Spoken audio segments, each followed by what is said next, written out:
안녕하세요. 돌쇠 뉴스 시작합니다. 17일 아사히 신문에 올라온 기사인데요. 제목은 미쓰비시 중공업 스페이스제트 부품 공장 매각, 개발 중단, 사업화 어려움입니다. 미쓰비시 중공업이 제트 여객기 스페이스제트 사업을 중단하고 꼬리날개 생산 부품 공장을 제약회사에 매각했다는 소식인데요. 청운의 꿈에 부풀었던 누리꾼들이 허탈감을 감추지 못하는군요. 저마다 분석도 내놓고 있는데요. 뭐라고들 하는지 함께 보시죠. 통 크신 구독, 좋아요.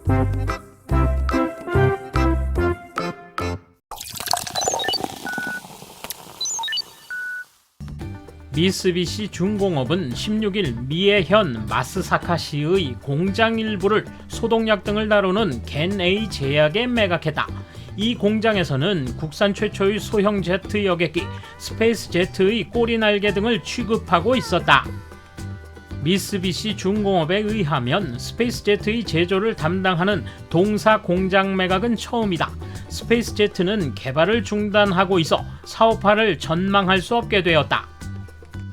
매각한 부분은 공장의 약 절반에 해당하는 약 8만 3천 평방미터의 토지와 건물의 일부다. 매각액은 공표하지 않고 있다. 남은 반의 토지는 항공기 부품 메이커 등에 임대하고 있어 미쓰비시 중공업이 계속 소유한다. 마스사카 공장에서는 스페이스제트의 꼬리날개를 양산할 계획이었다. 그러나 개발 중단으로 가동하지 않았고 종업원도 없었다고 한다. 시는 항공기 생산 사업에 대한 협정을 미쓰비시와 맺는 등 관련 산업 육성에 주력해왔다. 마스사카시 기업 유치 담당과 측은 스페이스 제트라고 하는 큰 프로젝트에 기대하고 있던 만큼 시로서도 유감이다 라고 한다. 다른 항공기 관련의 공장 등은 남기 때문에 향후도 지원에 힘을 쓰겠다고 한다. 미쓰비시 중공업은 코로나화로 침체한 항공기의 수요가 회복되면 스페이스제트의 개발을 재개할 가능성도 있다고 한다. 양산할 경우엔 다른 거점을 확보해 꼬리날개를 제조할 방침이다. 마스사카 공장 이외의 스페이스제트 관련 제조 거점은 다른 제품을 취급하는 공장 부지 내에 있어 스페이스제트 분만 잘라내 매각하는 것은 어렵다고 한다.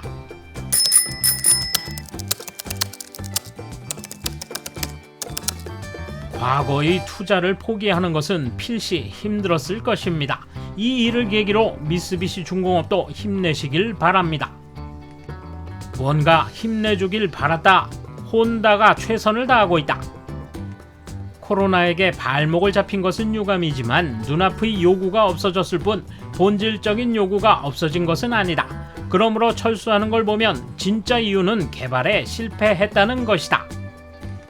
이제 곧 시험이 끝나서 인도를 시작할 수 있다고 안내했었지만 새롭게 큰 설계 변경이 불가피하게 되어 이러지도 저러지도 못하게 되었다는 것.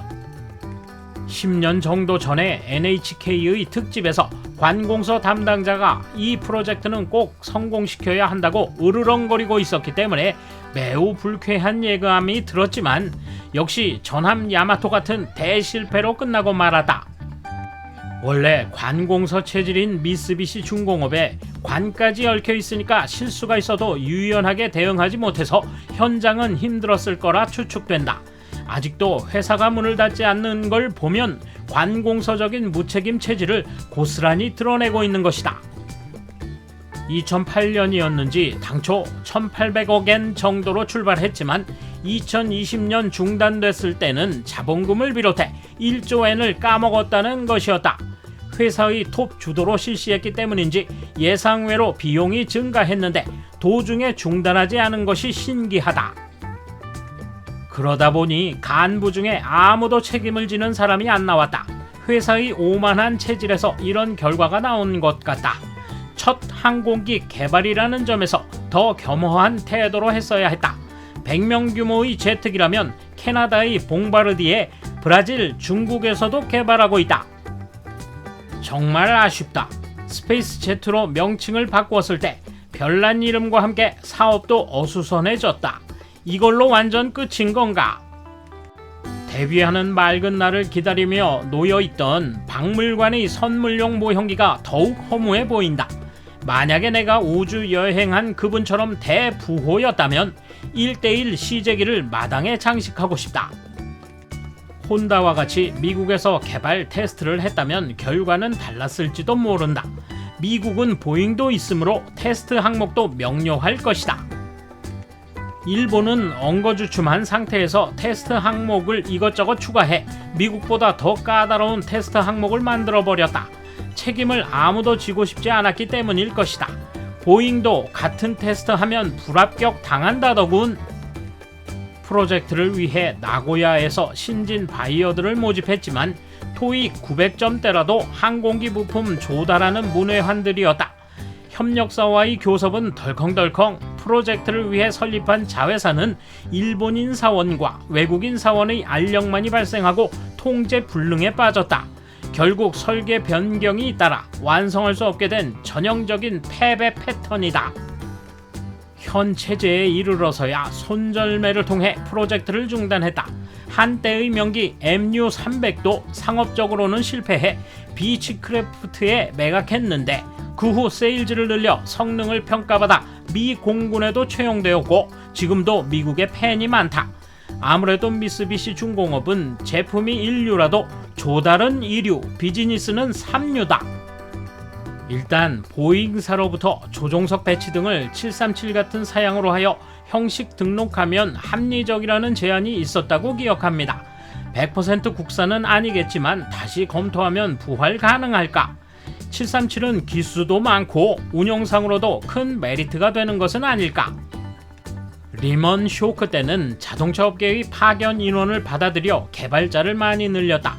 고용의 다양성 향상에는 기여했지만 앞을 내다보는 능력이 부족하다는 말을 듣는 슬픈 상황. 30인승 정도로 경험을 쌓지 않으면 갑자기 90인승 규모는 어렵다고 베테랑 사원이 말했는데 곤란의 연속이었다. 일본 항공국에도 증명서를 읽을 수 있는 수준의 사람 중 항공기를 통과시킬 수 있는 인원은 없다고 말했지. 역량 부족이더라도 계속하지 않는 한 성공할 수는 없으니까 어떻게든 해줬으면 좋겠는데 고용을 늘리는 것은 항공기인가 우주산업인가? 제조업 중에서는 그 정도밖에 없을까? 항공기 수요가 침체된 지금은 유예 기간이다. 회복하고 나서 개발을 재개한다는 건 농담이겠지. 이 기간에 새로운 연료든 전동화든 새로운 기체든 탄소 중립에 적합한 여객기를 개발해야 한다. 하지 않을 거면 깨끗이 철수해야 한다. 중단이든 뭐든 나름대로 경비는 든다. 어중간하게 하고 있기 때문에 실적이 오르지 않는다. 전혀 경영 판단을 못하고 있다. 이런 경영자에게 방위 기기를 맡기고 있을 수는 없을 것이다. 코로나19 확산이 되기 전부터 거듭되는 연기로 이미 완성은 어려웠다. 요점은 기술도 노하우도 부족한데 일본인 기술자만으로 완성시키겠다는 데에 너무 집착한 것이 실수다. 비싼 수업료를 냈다. 돌쇠 한마디. 전투기 만들던 전범 기업이 욕심부리다 포기한 사업이죠. 일본이 아직도 착각 속에 있는 한 포기하는 일은 더 많이 생길 겁니다. 감사합니다. 돌쇠 물러갑니다. 이번 소식은 여기까지입니다. 시청해주셔서 감사합니다. 돌쇠처럼 우직하게, 만인처럼 화끈하게.